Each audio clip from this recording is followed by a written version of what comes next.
myself out. I am afraid of... I'm terrified and paralyzed by... I am deathly afraid of... Welcome to the Sum of All Fears podcast with your host, me, Ryan Perrio.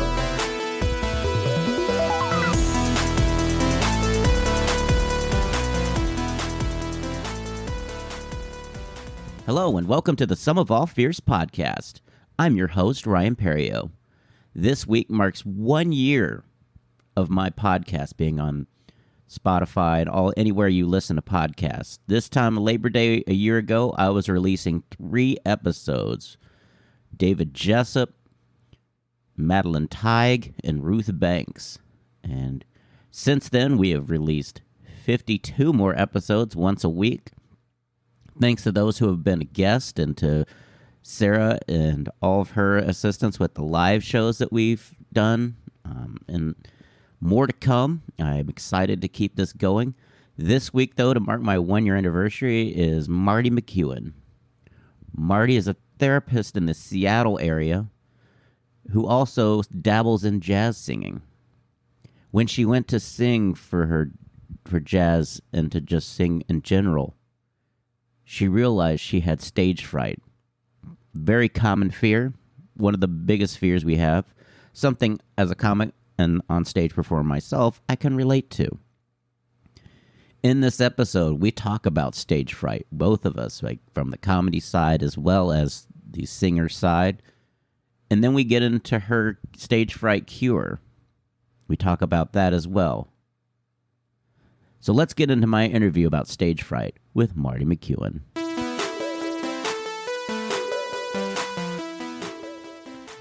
All right, my guest tonight is therapist and author and the cure finder for stage fright, Marti MacEwan. How you doing, Marti?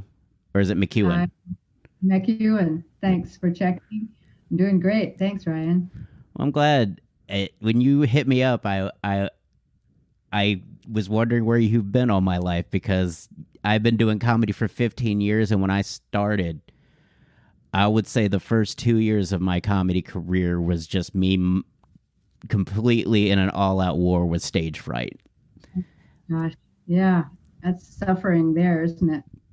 It really is, but I will say I carry it with a badge because that's how bad I wanted to do stand-up, is that I was willing to go through that because so many people, that's a first step that very few people sometimes take. It's the number one fear of everyone, which is surprising that you're the first one so far that's come across with that fear. But it's like... Yeah, well, 15 years ago when you were getting over your fear of comedy, I was getting over my fear of singing. And I can tell you it was very similar. Just the being in a really fearful place all the time about it, but being so desirous, so wanting to sing so badly that I pushed through it like you did with your comedy and found ways to get over it.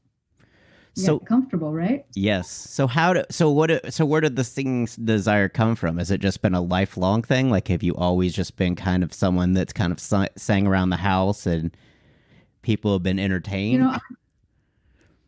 No. I didn't grow up with music, for one thing. We didn't grow up with music in the household. It would just, people who sing are cool, right? I'm sure people who do comedy are cool, right? And I also always love to sing, just just around the house, like you said. But I don't know exactly where it came from. This really, really strong desire to sing. I think it also had to do, if you want to get right down to it, was a desire to self-express, to be self-expressive. Okay. And have a place to do that. Yeah. Instead of being in the background all the time. And so I think for me about that was singing. But maybe I was a singer in a past life too. I don't know. But it really was a strong desire.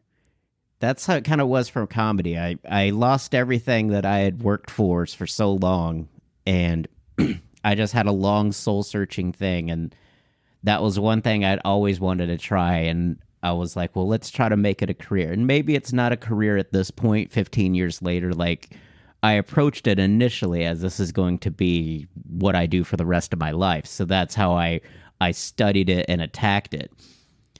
And it's like you, I feel like there's an innate desire to self-express. And when you do get that initial, I guess, confirmation or, acceptance from a crowd with applause and the what's the word I'm looking for? Verification or justification.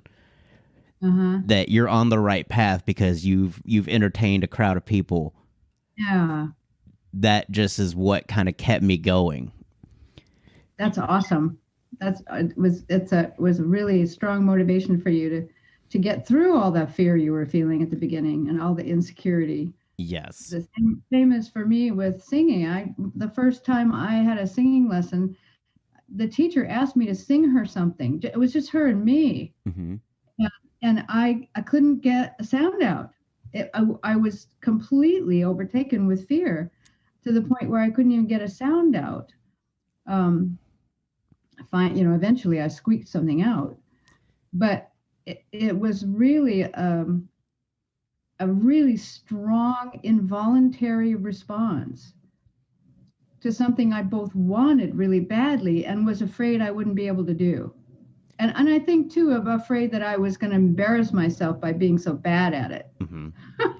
You don't have a good barometer for like anything you do, because you've only heard your voice almost like your inner monologue your whole life. You've never really.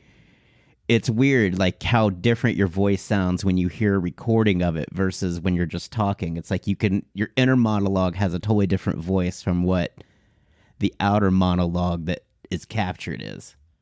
Yes.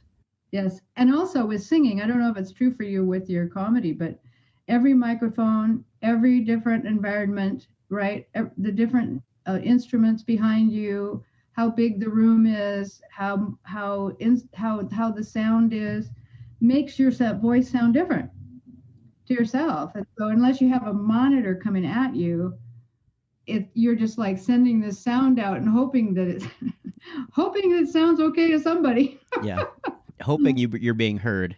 Hoping you're being heard and people are appreciating it or enjoying it or whatever. Yes.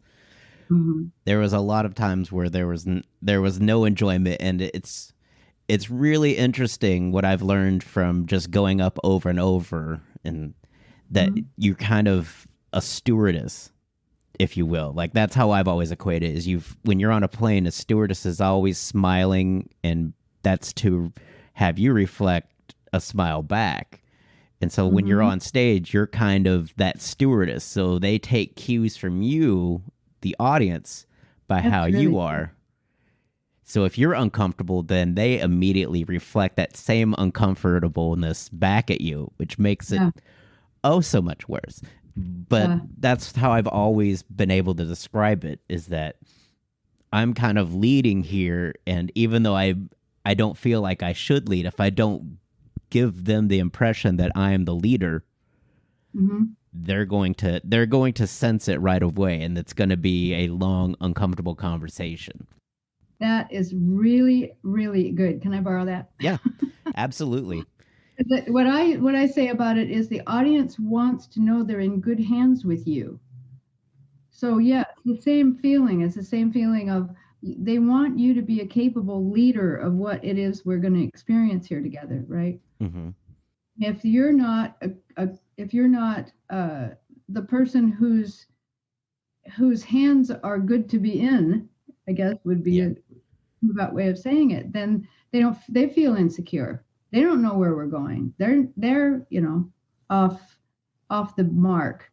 So your stewardess idea is such a good one. And actually, a lot of times what I do is help people understand that they're offering people something, like a stewardess, to take your metaphor, like a stewardess offers a drink or food, or would you like this or would you like that? It's kind of like that hostess feeling or host feeling. Like you're having a party and you welcome people in and make sure they're comfortable, and you know what I mean? So you're the arranger of things, just like you're saying. Mm-hmm. And so you started this journey 15 years ago when you were you decided, I guess you had an opportunity to sing at a jazz. Like, how did you get that opportunity? Is it just somebody that you're friends with that was a musician that said, hey? Oh, well, I started taking voice lessons. That's when my first voice lesson was when I had that panic attack meltdown. Mm-hmm. And really unknown to me was this conflict inside about me even trying to be a singer. Even like I couldn't for a long time even get the words "I'm a singer" out of my mouth, right? Because I wanted it so badly, but it was a conflict within. Like, how do I have the audacity to say something like that? It would be like you saying, "Yeah, I'm a comedian," Mm-hmm. right? And I'm I'm kind of well, I'm trying to be. So that was about 15 years ago. But in Seattle, there's a really strong vocal jazz community, which unfortunately has not been active for the last year, of course, because of COVID. Mm-hmm. But it's a wonderful opportunity for people who just want to be amateur jazz singers to go out with other vocalists and jam. And in these vocal jams, there's a piano, bass, and drums that are hired to play at them, and it's kind of like live jazz karaoke. It's just a lot of fun. Yeah. So there was a lot of opportunity to sing in front of people without having to book gigs. I mean, later on I booked some gigs, but at first it was just having the guts to get up in front of a crowd of other singers, which maybe was even harder than if they hadn't been other singers, and learn. I was gonna say it may be harder for you, but at the same time, they've also struggled with that, so they're also a little bit more sympathetic too. I would think, because Sure. it's like they know what it takes to get up there and to give this like an attempt. Yeah. Actually, in Seattle, evidently, this is the word on the street from a friend of mine who has lived in Atlanta and in New York and other cities.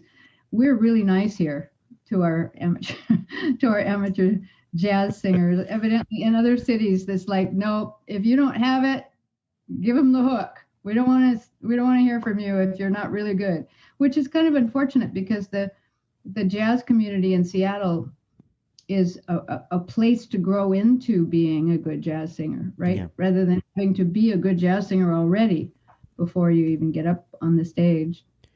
I just feel like it just takes the joy out of it. Sometimes, I mean, maybe people, maybe it's not cut out for everyone to be a career, but I don't agree with the notion that if you don't have it, that you shouldn't be able to sing. Yeah, you should sit down. Or if you're comedy, I mean, yeah, the same, absolutely same. You get good by doing it. One teacher of mine along the way said, "Marty, you get good by gigging." yes, You just book a gig and you go and sing, and you're not going to be as good as you will the next time. Mm-hmm. So that was really helpful for him to say that. So what got you into therapy? As far as, since you've been a therapist longer than you've been a singer. Oh, a long time, much longer.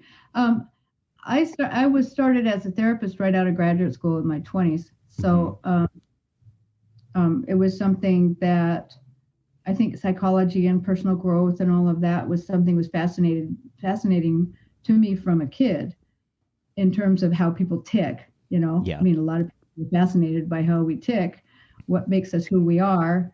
And I think that carried over into a profession that I've just been very happy in. But along the way, I mean, relevant to the stage fright thing, along the way, I learned some techniques that I use in my office, called energy psychology. Mm-hmm. Have you ever heard of that? I have not. Okay. What it is instead of just talking through your problems or whatever, it actually uses the acupuncture system. Okay. About acupuncture, kind of? Yeah. It uses the acupuncture system and other subtle energy parts of our systems to physically dismantle that fight, flight, or freeze response. And when I started using it, I started using energy psychology techniques like in 96, a long time ago. 25 years or so. And would help people using energy psychology get over phobias and get over anxiety and get over traumatic experiences in their lives and calm anger responses and all kinds of like negative arousal experiences. Mm-hmm. Energy psychology techniques are really effective for. And so I was really well versed in energy psychology when I took that first voice lesson. Yeah. But it didn't occur to me to use those same techniques with my own fear of singing until, gosh, months after I started learning to sing. But once I started doing that, I started to realize how effective it was to help me calm down with singing, and then started working with performers and speakers and business people and anybody who has to get up in front of anybody and do anything. Yeah. Yeah. But I totally get that, because when you first go through like your first few bouts of stage fright, Mm-hmm. it's all encompassing. Like it's not a fear that you can try to think about, what can I do right now? It is such a gripping anxiety Mm-hmm. that all you can think about is, oh my God. It's like it's almost attacks you to what I call the lizard brain, which is like your baser animal instincts, like you said, the fight, flight, or freeze, which are, so far down the chain that you can't logically, in a moment's notice, just kind of access those. So it's, Mm-hmm. I could totally understand why at first when, you're singing lessons, all you can think is, oh my gosh, here comes a singing lesson. And then when you're done, like, I can't believe I did that at the lesson. It's almost such a self-involved fear. Like you just micromanage every little thing that either went on the money or perceived that went on. Like some of it may not even have happened, but in your mind, you've Mm-hmm. created this whole scenario of, oh, they'll never want me back. That was probably the worst thing I've done, and I don't know how I'm going to survive. Yeah. How can I show my face here again? How can I come back here next week? Yes. How can I show my face again? Exact. Boy, you're right on the money. And I love the word that you chose, all encompassing, and completely involving. I mean, that at its worst, stage fright is so, it fills you up so completely that's when you start, you can't remember the lyrics, or you can't remember the next joke you were going to tell, or you can't remember, you know what I mean? Yeah. And then the fear of the fear kicks in. So I remember, I don't know if you had this experience when in your early days, but I would book a gig, right? Mm-hmm. And I'd get all prepared, and it's all good. Hire the musicians, everything is fine. And then about 2 or 3 days beforehand, I would think, why did I sign up for this? Why did I do this? Why do I keep doing this to myself, putting myself in this position? And finally I figured out, as I said, with these energy psychology techniques, which now I use something called the rapid relief process, mm-hmm. that I teach in a class twice a month to help people with any kind of upset. But now I'm not afraid. If I booked a gig, I'd book a gig, and then it would, like this, it would happen and it'd be fine. There wouldn't be that same body reaction to the idea of performing in some way. But boy, do you remember that? Oh God, did I sign up for this? Well, I wouldn't say it was the sign up. It was just, I was always the optimist, and and I would put so much emphasis, is what I guess I could call it, on, or, I put a lot of value on success. And when that success wasn't met, I would be so disheartened. So I would come into it like, okay, this time I'm going to change it. I know what I need to do. Today is when I take back, and it would just all go sideways. And it's, the longer I did it, just the less expectations I had, as far as and it just kind of opened me up to say to myself, well, maybe, it's not something that you're just going to immediately master, that you're just going to one day flip a switch and be some sort of comedy pro. And so I just started with small little goals of, let's not look at the floor today. At first I would look at the floor for maybe 10 out of the 12 minutes I was on stage, I would be down at the ground. I'm like, okay, let's try to limit to 5 times looking at the ground. And then I would just slowly work my way to where I didn't look at the ground at all. That is really cool. And in my language, just to take what you're saying and translate it into how I formulate it in my own mind, is that the higher the stakes and the lower the safety, then the more likely it is you're going to get overcome with stage fright, right? So what you did there, which was brilliant, I don't know that you knew that you were doing it, but it was brilliant, was to bring the stakes down. Like, I don't have to be the be all and end all stand-up comedian today. I can just not look at the floor as much as I did the last time. And that's a success. Yeah. Which it takes the pressure and the stakes down tremendously. And it also creates more safety for yourself, because that's not so hard to do. And so that was brilliant on your part.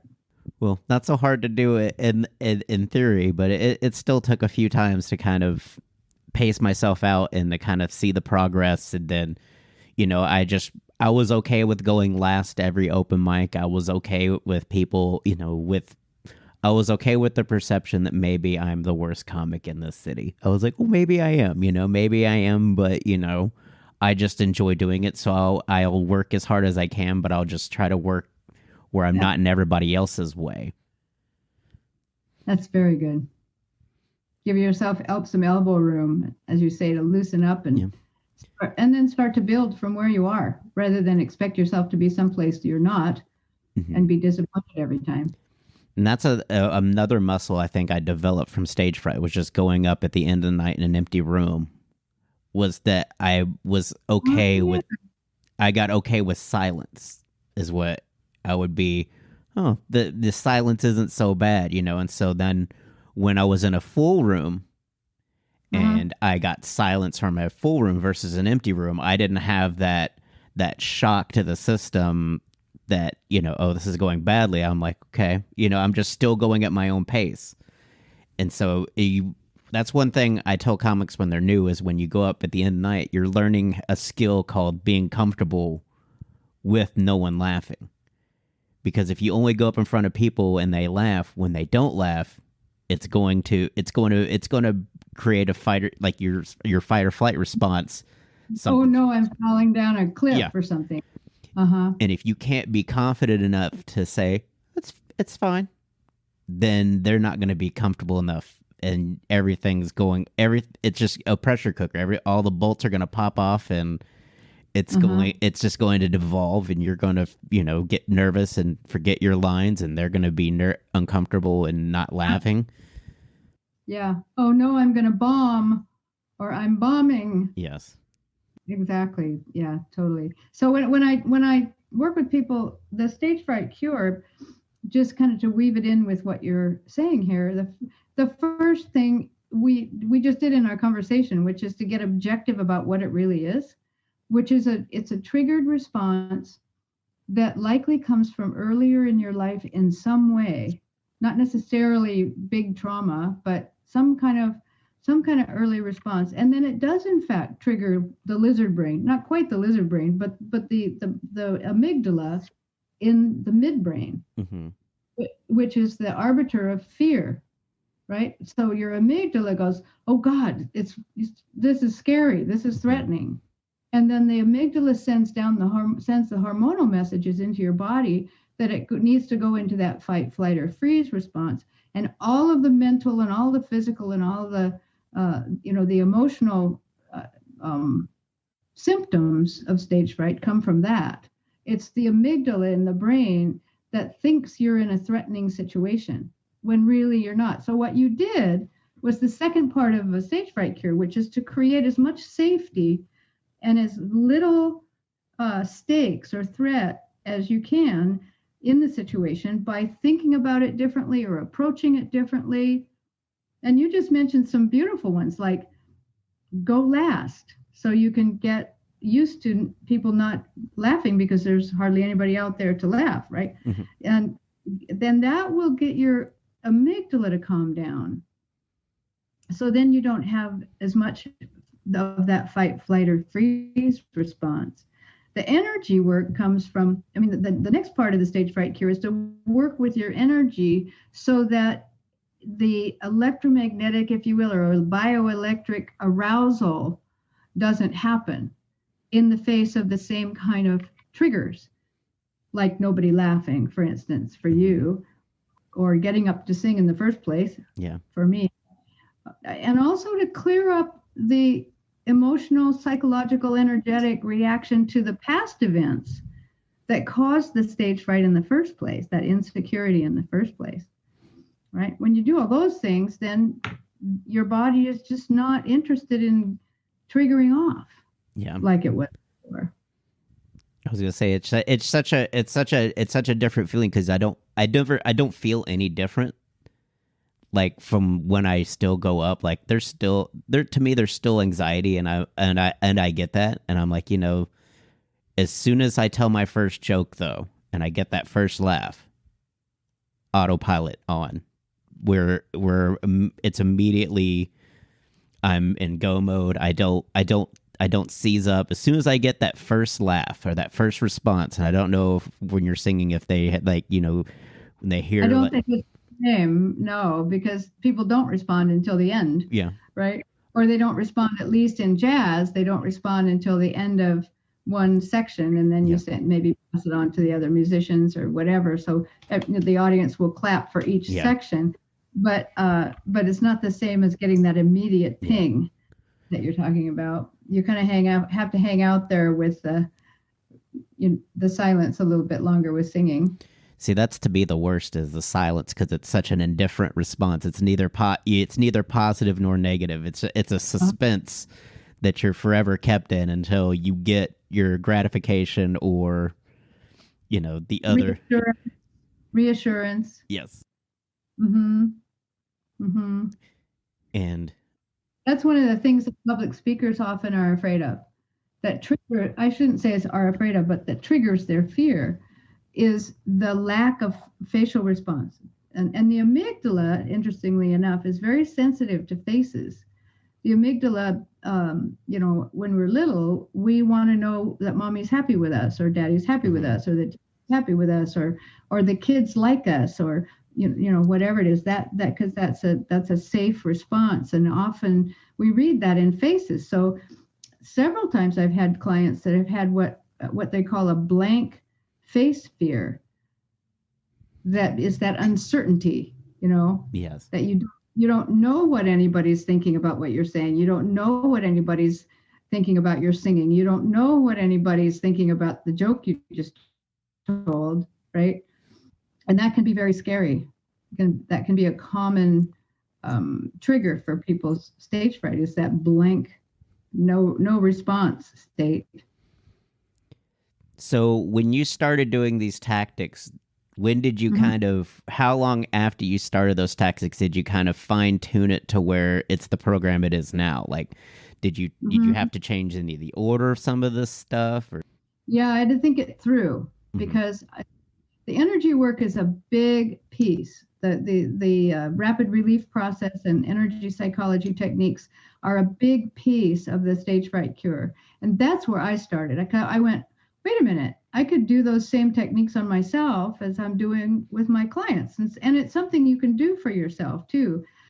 And so not long after, maybe a few months after I started taking voice lessons, I went, wait a minute, why don't I just try that? So I sat myself down in my own office, in my own chair, and I realized that there was a very embarrassing incident that happened to me in grade school, that I had hooked up with my own self-concept about how cool I was or how cool I wasn't, or, and I was an embarrassing thing where everybody laughed. I won't go into the whole story. Everybody laughed, and I felt like the brunt of the joke, I felt like the fool, the buffoon. And even while I remembered that incident that had happened so long earlier, I could still feel that kind of icky sort of, oh God, that, feeling. And so I used these techniques until I didn't have any emotional reaction to that memory anymore, that particular memory. Wow. And by golly, the next time I had a recital or something, I had about half of the sweating and the shakes and the whatever. And I thought, gosh, that's really interesting. So I started to do more of that with myself and got more and more comfortable and more present, more and more present instead of off into fear about myself. So that's when I started to experiment with other people with the same kinds of techniques to help them calm down. Then the full-blown sort of 4-step process of the stage fright cure that does involve the rapid relief process, which is an energetic component, really only got formulated in my mind a few years later when somebody said you should write a book. And so when you write a book, you kind of have to figure out what it is you want to say and what you think it is really involved in getting over stage fright. And that's where I, in the process of writing the book, is where I came up with that. First, you have to be objective about it. You can't just be overcome to the point where it's just so irrational, and you don't have any idea where it came from or why you have it or what's happening in your body. You're not objective about it like you would be if you had a stomach ache or a pain in your thumb or something. Getting objective is the first thing, and then creating safety. That's the second thing, like you were talking about, the bringing down the threat in the situation, the stakes, the expectation that you had on yourself, going last at a jam, things like that. The practical strategies and the mental strategies that help your amygdala feel safer. And then dismantling the associations that you have with the events or the self-concept or the beliefs that got you there in the first place. And then you can also use the rapid relief process or the energy work to amplify that confident feeling, the opposite feeling. So the whole program, as you asked me about, kind of got formulated because I had to sit down and think it through and think, okay, what do people need to do in order to really get over their stage fright or their fear of any kind of performing? That's how it all came about. Because I was just thinking to myself, as a therapist, you may have just jumped yourself into like stage 3 or 4 because you already kind of had a grasp of 1 and 2. And so I would just thought it would be, just interesting, just kind of the scientific approach of, okay, where should I start? How do we get to this point? And yeah, it was a process. And I did, what I did in writing the book, and it really helped formulate the whole thing. I took sticky notes and put them up on the wall. Mm-hmm. And then I'd move the sticky notes around and change the order and, no, this has to come first and that have to come first. And so it was a process of writing the book, but it was also a process of thinking through the process. And that's where it got formulated. And so when I work with somebody that on an individual level, there's 4, I call them elements to the stage fright cure rather than steps, because it's not just for 1, 2, 3, 4 steps. It's just all of those elements have to be there. And I'll work individually with whatever happens to be going on inside of each individual person, but with that framework, right? Yeah. Where did it come from? How can we create safety? What do we need to dismantle energetically? The response that associate the associations and the responses, and what do we need to beef up in terms of confidence? I had a really fun session with a young woman who was going for a job interview, and she was really scared of going on this job interview. And when we first started the session, she was talking like this, and she was kind of, she was nervous, and she didn't know what she gonna. And by the time we did some energy work and some physical, and the energy work is physical. strenuous, and it's not like pumping iron or anything, but it is a physical thing that people do. And so it's not thinking your way out of, just like you were saying, you can't think your way out of it because you're just physically overtaken by it. Mm-hmm. So the intervention is actually something you do physically, but it intervenes with your energy. And by the time we were done with the session, she was sitting up, and she was like, she was a Spanish speaker. So her English was more fluent at the end of the session from the beginning, just from doing this particular exercise. And it was just a delight. It was so fun. So then she went for her interview that afternoon, and she emailed me and said she nailed the interview. I don't know if she got the job yet, but she nailed the interview. So that's awesome. I mean, but if you can nail that interview, even if you don't get that job, okay, there's only, it wasn't the interview that caused you to not get that job. It's either somebody else who had more skills or something, because if you nailed that interview, then, that's just, there's no more you can do other than to nail the next interview with the next company. And that's right. And that's what they say, transferable skill too. Like that her ability to be in that grounded, open, solid, generous place.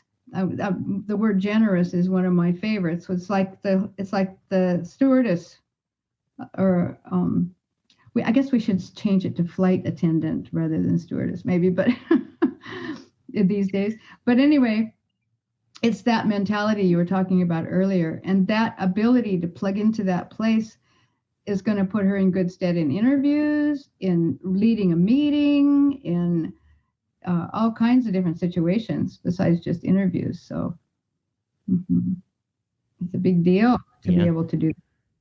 Well, Marti, I thank you for doing this. It's been a great conversation. Where can people find you on social media, and all the if they wanted to maybe either look you up if they're in the Seattle area, they want to hear you sing? Well, they're not going to hear me sing for a while because there's no singing going on for a while, but maybe someday again. My website is stagefright.com. And so you can find out all about it at stagefright.com. And if they go to rapidrelief.com and find out about this free class I've been talking about, it's a free 2.5-hour class that teaches the rapid relief process. It's called Rapid Relief for Stress and Distress. And it isn't just for stage fright. It's for anything that is stressful or distressing in your life. A lot of people do come because they have some kind of performance fears, because that's my specialty. But they also find real relief from relationship conflicts, work things that are going on, upsetting whatever is going on in their life that's not necessarily about performing. So stagefright.com. And if people go there's actually a drop down that will take them to that class, or they can go directly to the class at rapidrelief.com. Well, I thank you again for doing this. I hopefully Seattle opens up again soon and you guys can get back to singing. And have y'all not done any, could you sing over Zoom? Like maybe y'all could do a Zoom jazz. Actually, that's a good idea. I don't know where. I have to look it up, see if some jams are going on. Yeah. All right. Well, and good luck with your comedy. Well, thank you, Marti. So where can we see you? You can see me at Ryan Perio. I have a couple clips on YouTube. I have Instagram, and I can send you some clips in Facebook Messenger. I would love that. That'd be a lot of fun. But I can show you the before, like when I was still stage frighty. Like I have a couple of those up because I kind of have them up on a different site just to show how far I've come, just because it's like they're little victories in my life. So I've kind of kept them online, but not in the same as my professional stuff, because it's like I don't want them to see that. But I have them. So they're on YouTube, or are they on your website? They're on YouTube. You can get to the YouTube from my website, which is ryanperio.com. But I'll send you some of the old ones where I was still suffering from stage fright, and you can kind of see me. I love it. See me kind of. Cool. Well, thanks so much again, Marty. You're welcome. Thank you, Ryan. So that was Marty. And talk about just sharing war stories of just stage fright and being overcome with stage fright. It's one of the biggest fears out there. It's probably a bigger fear than death, and there's good reasons for it. You're in charge. You are, it's your creation that's up there, and it's really hard to put into words and to be a leader sometimes. And I can feel it. I feel anxiety all the time. I'm sure, it affects everyone. So check out Marti MacEwan and her cure for stage fright if you are somebody that does a lot of speaking and wants to kind of conquer that fear. Her exercises are really fantastic and life-changing. She also has a weekly Zoom in the morning. I don't know if it's weekly. It may be bi-weekly. We'll have the link to that in the show notes as well. It's in like 8 in the morning on a Saturday. So if you're on the East or Central time zones, you might be having to get up a little early to get rid of that stage fright.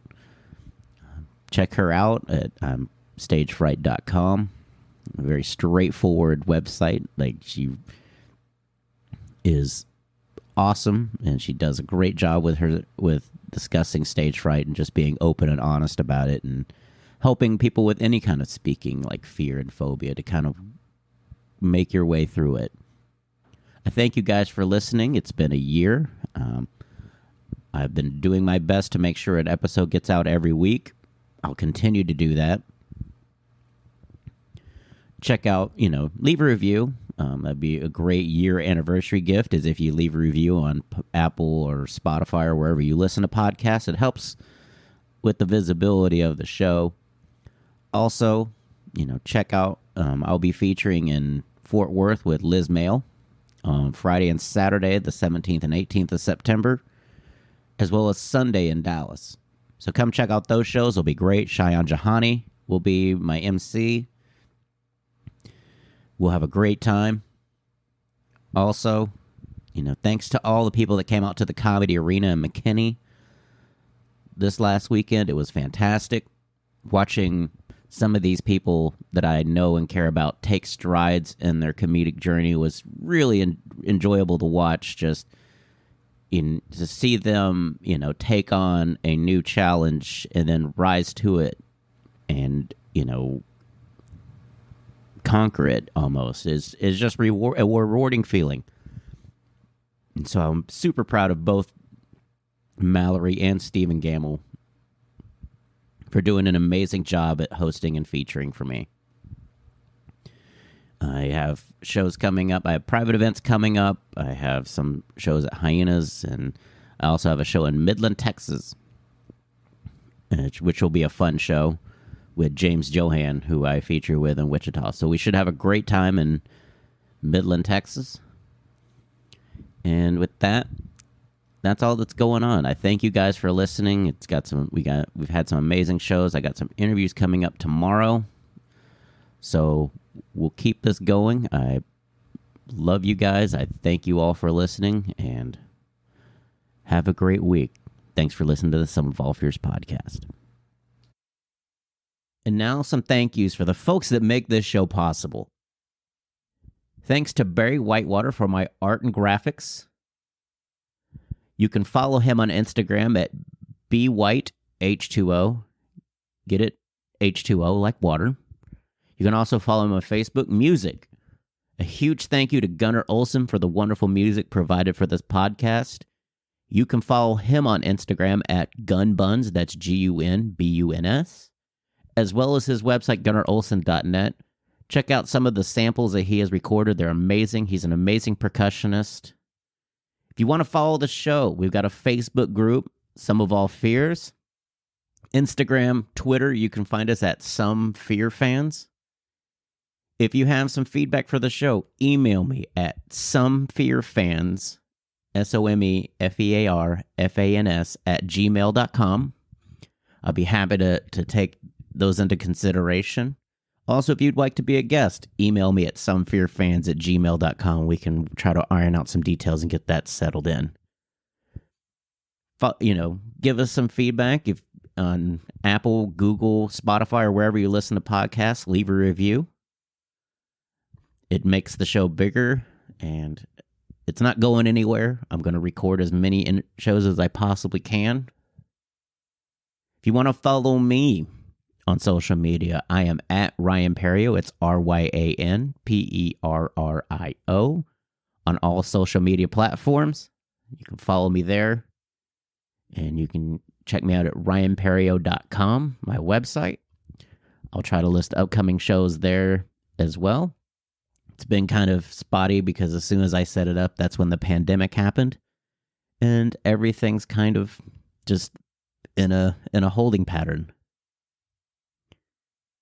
Thanks again for listening to the Sum of All Fears podcast. Next week, we'll have another guest with another fear. Thanks for listening.